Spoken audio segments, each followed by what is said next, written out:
문재인 대통령이 국민의힘 윤석열 후보의 이른바 적폐 수사 발언에 대해서 강하게 비판하면서 정치권에서도 공방이 이어지고 있습니다. 더불어민주당은 윤 후보가 정권을 잡으면 검찰공화국이 될 거라면서 보복 수사 예고라고 비난했고, 국민의힘은 성역은 없다는 원칙론에 대해서 청와대가 발끈한 것이라고 깎아내렸습니다. 국회 취재기자 연결합니다. 부장원 기자.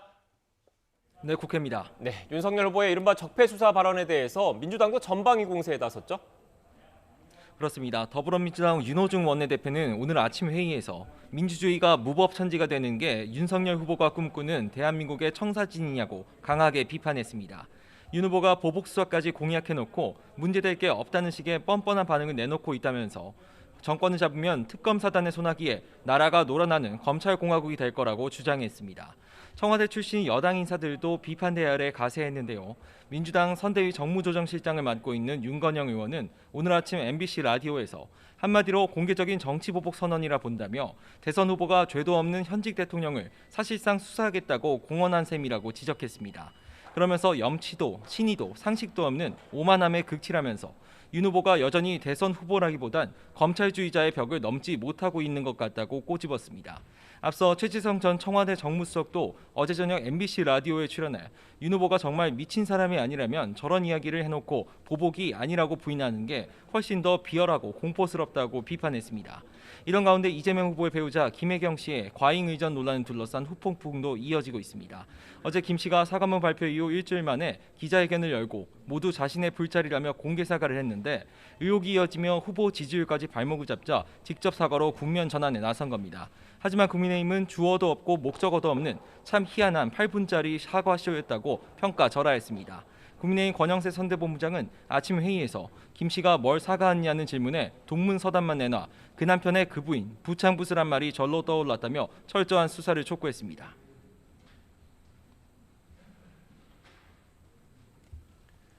네, 윤석열 후보가 추가로 입장을 밝힐지도 관심인데 국민의힘에선 청와대가 제발 저린 것 아니냐 이런 반응도 나오고 있죠? 그렇습니다. 말씀하신 것처럼 윤석열 후보 아직 별다른 입장을 내놓지는 않았습니다. 대신 권영세 선대본부장이 기자들과 만난 자리에서 윤 후보는 원칙론을 얘기한 건데 여권에서 과민하게 대응하는 것 같다고 평가했습니다. 또 범법 사실이 공개됐는데 수사를 안 할 수 없는 것 아니냐면서 스스로 발이 저린 게 있지 않나 생각한다고 덧붙였습니다. 청와대 입장 발표 직후 이준석 대표도 SNS를 통해 공개 반박했는데 성역은 있을 수 없다는 원칙론에 청와대가 발끈했다고 깎아내렸습니다.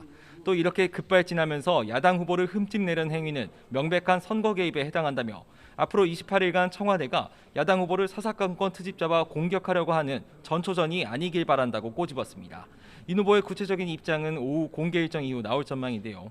오늘 오후 3시 재경 전라북도 도민의 신년 인사회에 참석해 전북 지역 공약 실현 의지와 국민 통합의 진정성을 다짐할 예정입니다. 이후엔 세무사 드림봉사단 발대식에 참석하는데 사실 오늘 윤 후보가 김종인 전 총괄선대위원장의 출간 기념 행사에 참석할지가 관심이었습니다. 하지만 일정이 겹치면서 두 사람의 결별 후 첫 만남은 미뤄지게 됐습니다.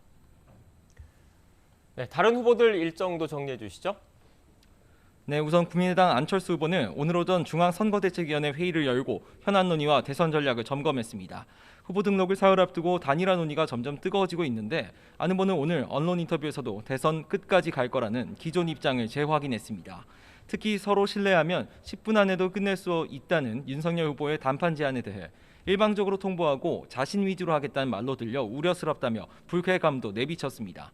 정의당 심상정 후보는 과학기술 정책토론회에 참석해 과학기술 공약을 발표했고 새로운 물결 김동연 대선 후보는 유튜브 생방송의 출연과 언론 인터뷰 등을 통해 인지도 높이기에 주력합니다. 네, 국회에선 이틀째 코로나19 확진자와 격리자의 투표 방안을 논의하고 있는데 오늘 결론이 나올 가능성이 큽니까?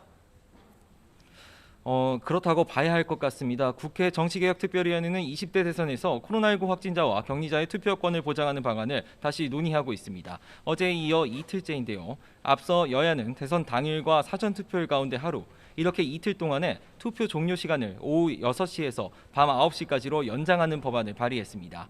물리적인 투표 시간을 연장하는데 여야 모두 이견은 없는 상황인데 선관위가 기존 방식대로도 처리할 수 있다는 입장을 고수하면서 어제는 결론을 내지 못했습니다. 현행법이 허용하는 범위 안에서도 대기 공간 분리 등을 통해서 연장 투표가 가능하다는 건데요.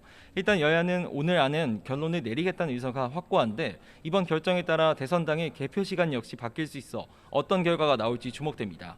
별 무리 없이 오늘 합의가 이뤄진다면 오후 전체 회의에서 개정안을 통과시킨 뒤 다음 주 국회 법사위와 본회의 의결 등을 거칠 예정입니다. 지금까지 국회에서 YTN 부장원입니다.